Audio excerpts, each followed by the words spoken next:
கோனார் சூரிய கோவில் இந்தியாவில் ஒடிசா மாநிலத்தில் பூரி மாவட்டத்தில் உள்ள கோனார்க்கில் அமைந்துள்ளது இக்கோவில்.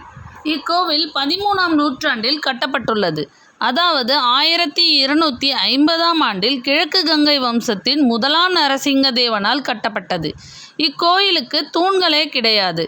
இக்கோயில் தூண்களே இல்லாத காரணம் ஒவ்வொரு கற்களுக்கும் இடையில் இரும்பு கம்பிகளை இணைத்து கட்டியிருக்கிறார்கள்.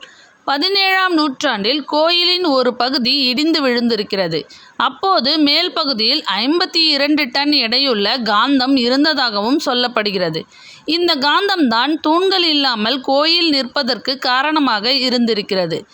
7 குதிரைகளுடன் 24 சக்கரங்களை கொண்டு தேர் வடிவில்தான் இக்கோயில் உருவாக்கப்பட்டுள்ளது.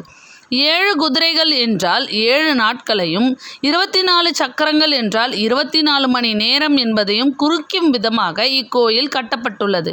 இந்த சக்கரத்தை நாம் இந்திய ரூபாய் நோட்டுகளிலும் பார்க்கலாம்.